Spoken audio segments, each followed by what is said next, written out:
ओम शांति। भारतवर्ष में अनेक त्योहार मनाए जाते हैं। सभी त्योहार उस समय की यादगार में मनाए जाते हैं जब भगवान भारत में आकर अपने दिव्य कर्म करते हैं।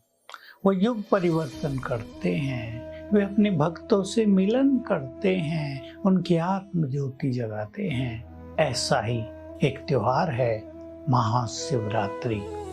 देखिए, शिवरात्रि के साथ इसमें महा भी जोड़ा जाता है क्योंकि ये सीधा सा संबंधित है उस निराकार परमात्मा शिव से जो इस धरा पर आकर जग का अंधकार दूर करते हैं, कलयुग को सतयुग में बदलते हैं। तो एक समय होता है जिसे हम पुरुषोत्तम संगम युग कहते हैं, जो कलयुग के अंत और सतयुग के आदि का समय होता है।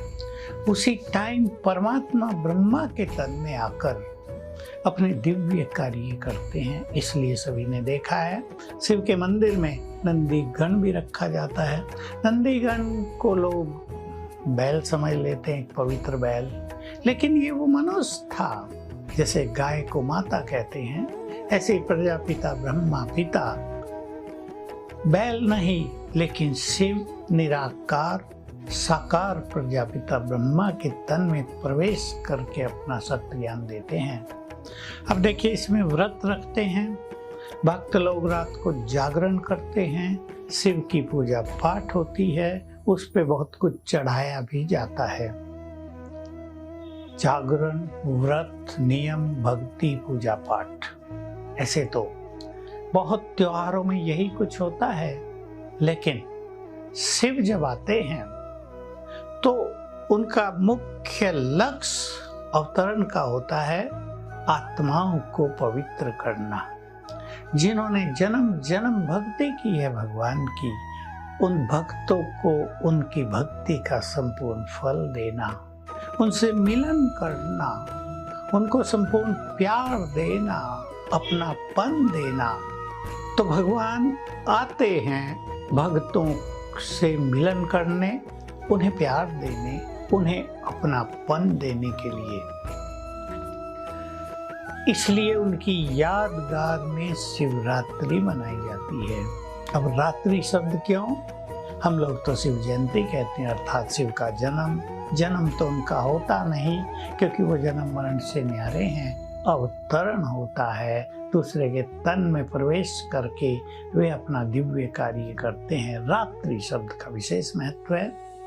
रात्रि ये रोज की रात्रि नहीं, रात्रि कहा जाता है कलयुग में जब अज्ञान चारों ओर छा जाता है, जब मनोविकार हरेक मनुष्य को अपने वश में कर लेते हैं, तो ये अज्ञान और विकार इस संसार को जैसे रात्रि के समान बना देते हैं। वैसे दिन भी है, पर ये सब रात है। हर मनुष्य के अंदर अज्ञान का अंधकार छाया हुआ है। तभी तो कहते हैं, हे प्रभु, हमें अंधकार से प्रकाश की ओर ले चलो। अंधकार छाया हुआ है, भगवान आकर सत्य ज्ञान देते हैं और मनुष्यों के मन और बुद्धि में छुपे हुए अज्ञान अंधकार को प्रकाश में बदल देते हैं। जीवन प्रकाशित हो जाता है, मंजिल दिखने लगती है, रास्ता साफ हो जाता है और भगवान ही आकर सभी को जगाते हैं। जागो, अज्ञान की नींद से जागो, तुम विषय विकारों के अंधकार में सो गए हो, इनसे बाहर निकलो। ये सब परमात्मा का कार्य है। इसलिए लोग अज्ञान से जागने की बजाय एक रात को जागरण कर लेते हैं कि भगवान आएंगे और हमसे उनका मिलन होगा। परंतु वो तो केवल पुरुषोत्तम संगम युग पर आते हैं, इस समय आए हुए हैं। वो व्रत भी दिलाते हैं। कैसा व्रत? खान पान का व्रत नहीं, वो तो नेचर क्योर वाले और अनेक डॉक्टर सिखाते ही हैं। वो व्रत कराते हैं बुराइयों का, पवित्रता का व्रत कराते हैं, अनेक बुराइयों को छुड़ा देते हैं, अच्छाई धारण करने का संकल्प दिलाते हैं, इस व्रत से लाभ ही लाभ होता है। एक दिन भोजन छोड़ दिया, चलो कुछ ना कुछ अच्छाई भी है उसमें, हेल्थ पर भी गुड इफेक्ट आता है, लेकिन बुराइयों को छोड़ देना। आज के दिन सभी व्रत लें। अगर आप शिव के सच्चे भक्त हैं तो आज से व्रत लें। हम नॉन वेज का सेवन नहीं करेंगे, हम नशीले पदार्थों का सेवन नहीं करेंगे। ये जो दिखा दिया है कि महादेव भी भांग धतूरा पीते थे, ये सब गलत है। वो ईश्वरीय खुमारी में रहते थे, ईश्वरीय नशे में रहते थे। मनुष्य ईश्वरीय नशे को तो भूल गया और ये स्थूल नशे लेने लगा, जिससे संसार में अनेक तरह की कठिनाइयां पैदा हो रही हैं, रोग पैदा हो रहे हैं, परिवारों में संघर्ष हो रहा है। तो ये नशा नहीं, ईश्वरीय खुमारी, ईश्वरीय नशा, उस नशे की बात है। तो भगवान आकर हमें जगा रहे हैं। शिवरात्रि उनकी यादगार में मनाई जाती है। अब मैं आपको उस रहस्य की ओर ले चलता हूँ जो इस समय सृष्टि पर घटित हो रहा है। देखिए, संसार में भी अनेक भविष्यवक्ता, अनेक बड़े बड़े प्रसिद्ध ज्योतिषी आजकल कह रहे हैं कि 2025 भी बहुत भयानक वर्ष है और ये संसार विनाश की ओर बढ़ रहा है। अब इस धरा पर नवयुग आएगा, पर नवयुग आप ही नहीं आएगा, जो स्वर्ग का क्रिएटर है वो नवयुग लाएगा। वे आकर उन्होंने अपनी एक अच्छी शिव शक्ति सेना तैयार कर ली है। जिनके पास पवित्रता का बल है, जिनके पास ज्ञान और योग का बल है, उनके द्वारा वो मनुष्य को देवता बनाने का अपना दिव्य कार्य कर रहे हैं। तो ये समय है भगवान से मिलन का। जिन्होंने भी जन्म जन्म ये आस रखी है कि भगवान जब इस धरा पर आए, हमारा भी उनसे मिलन हो, हम उनको ये दिव्य संदेश दे रहे हैं। वो आ गया है, आप भी आ जाओ। उसे मिलन हो रहा है, उसकी आज्ञाओं पर चलकर सच्चा व्रत ले लो, अपने चित्त के अंधकार को दूर कर दो। आज शिवरात्रि के सुंदर पर्व पर बहुत कुछ चढ़ाया जाता है शिव पर। इसका भी रहस्य है, हम अपनी कोई ना कोई बुराई, कोई ना कोई मनोविकार आज शिव को अर्पित कर दें। शिव के साथ भक्ति में भी समर्पणता का भाव बहुत रखा गया है।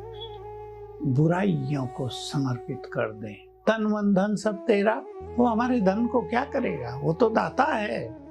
हम अपनी बुराइयों को उस पर अर्पित करें तो वो अनेक अच्छाइयां रिटर्न में हमें दे देगा। तो बहुत ध्यान दें, प्रभु मिलन का सुंदर समय चल रहा है। भगवान से मिलन में परम आनंद, परम सुख प्राप्त होता है। वे सर्वशक्तिवान हैं, उनकी शक्तियां हमें मिलती हैं। हम भगवान के बच्चे हैं। देखिए, बहुत सुंदर बात की ओर ले चलें। हम भगवान के बच्चे हैं, वो हमारा माता पिता है, अर्थात वो हमारा है। इस खुमारी को अपने अंदर ले चलें। वो हमारा परम शिक्षक भी है और परम सद्गुरु भी है। इस ईश्वरीय नशे का पान करें तो उससे हम जुड़ जाएंगे। जब वो माता पिता है तो उससे जुड़ना तो हमारा नेचुरल एक लक्ष्य भी है और कर्तव्य भी है। लेकिन हम केवल उसके आगे हाथ जोड़ते हैं, उसकी पूजा करके खेल खत्म कर देते हैं, पर वो तो हमारा है। अगर हम इस तरह उससे जुड़ जाएं तो वो हमारी बहुत केयर करेगा, हमें उसका बहुत प्यार प्राप्त होगा और हमारी जीवन की यात्रा बहुत सुखद हो जाएगी। तो आइए आज शिवरात्रि के दिन कुछ सुंदर संकल्प करें। अपने परम पिता शिव से, जो निराकार है, निराकार की प्रतिमा है ये शिवलिंग, उससे अपने को जोड़ें तो उसका सब कुछ हमें मिलने लगेगा और आपका ये शिवरात्रि का पर्व मनाना संपूर्ण रूप से सार्थक हो जाएगा। ओम शांति।